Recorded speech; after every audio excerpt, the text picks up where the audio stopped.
Ladies and gentlemen, I present to you Food for Mood with Dr. Judy Wurtman.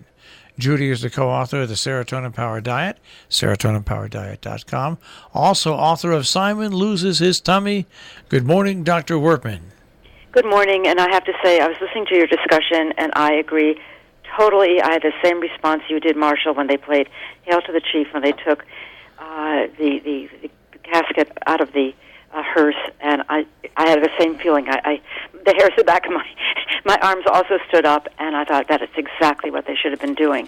It was really a very moving moment, and what bothered me was how few people were even aware that the funeral was going on, watching it, listening to it, because, he may not have been the greatest president, as one of the eulogists suggested, but he certainly was somebody who made a substantial positive change in our lives, like the Clean Air Act. And it's something that we really should not forget. He did amazing. So thank you for saying that. Appreciate that. For a one-term president, he accomplished quite a bit. Just think enormously, about it. Exactly. And again, right. Long view versus short. Exactly. But anyway, I won't.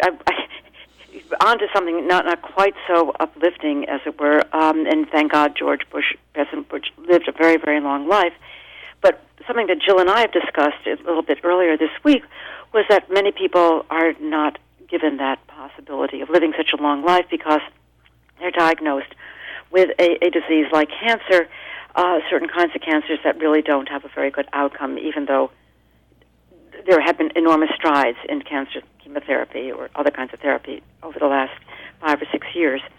And one of the things that occurred to me, and again, Jill and I discussed this earlier, was that when you or your family learn that somebody in the family, yourself or somebody else, has cancer, that there's really no rehearsal for what to do. You don't know what is going to happen.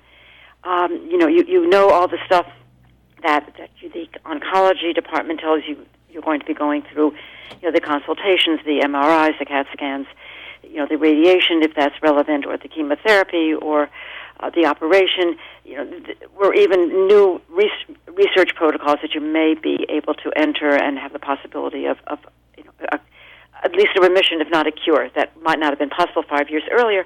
But there's so many other aspects to this that, unless you've God forbid, I've gone through it once before, you don't know what to do.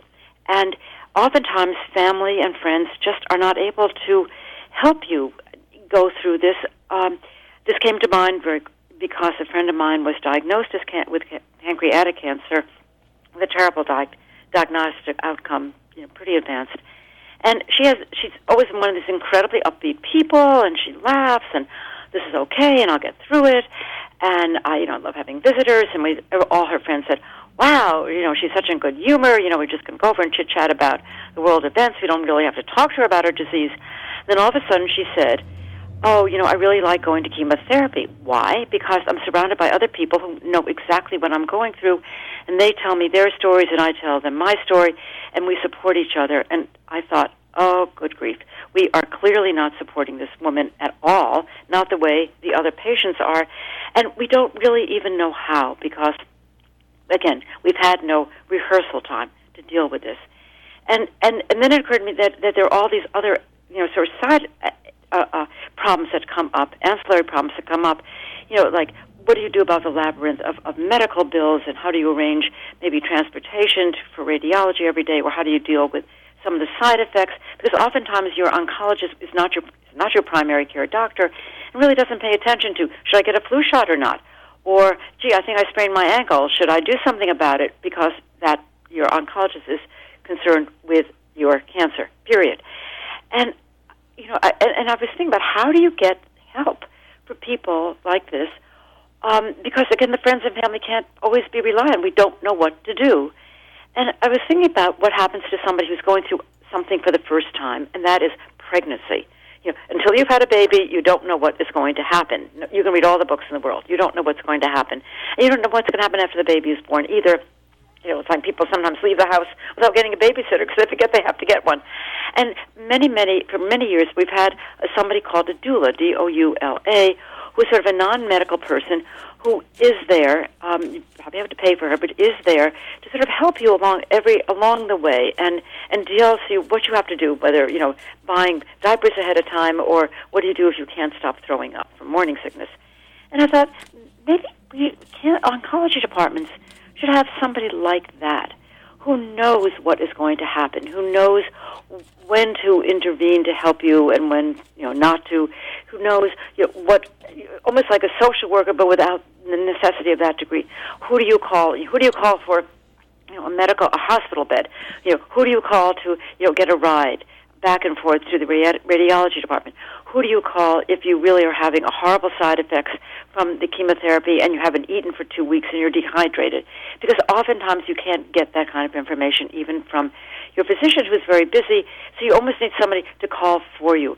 Who to call to help your spouse or to help your children or to figure out, can you go on a vacation? Can you go on on an air flight? I mean, these are things that you need somebody experienced to help you with.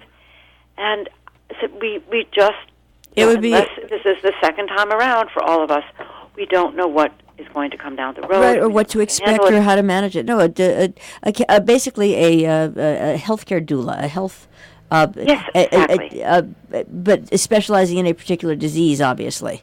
I mean, yes, it could be Parkinson's. It could be Alzheimer's. Yeah, it could be diabetes. You could have within this structure people who specialized, or in a couple. It would just obviously here on the East Coast, it's so different from the West Coast because you pretty much. This is a generality, but my niece is a doula.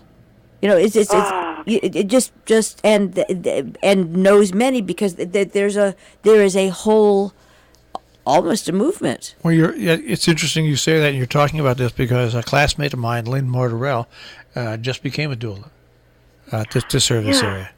And I think it's weird. And also, it's not even going through the disease itself, but the aftermath. I have a friend who had cancer 3 years ago, and she's still suffering from some of the effects. I mean, for example, her taste buds are absolutely gone. She had enormous amounts of radiation, and her skin is very fragile and tends to bleed very easily where she had the radiation. And so she's sort of anemic, and it was only picked up, maybe a year after the effect. And there should have been somebody that she could call. She called the oncologist. Well, she's no longer in the treatment, so that person didn't help. Her primary care didn't really know what to do. Yeah, no, and that's a really good idea. Anyone who's in the healthcare field understand. Hello. Oh, crickets, Judy. But at all events, this is something that should certainly be discussed. So thank you. Anyway, maybe we said it here first, and who knows? Maybe somebody's listening. Thank and you. I like that healthcare doula because there are so much need for that, and there's so many people who'll be willing to do this. And it could be even somebody who, let's say, is an ex-social worker who's retired from that, and or an ex-nurse, retired nurse who wants to do something like that. It really is a wonderful new career for people. Yep. Beyond the pregnancy. And I think there's enormous need. I think you're absolutely right. Thank you very much, Dr. Judy Wurtman. Very good. Talk to you next week. Bye-bye. Food for Mood. Of course, you can hear Judy every Thursday morning, right before What day is it? This week in Lakeville Journal.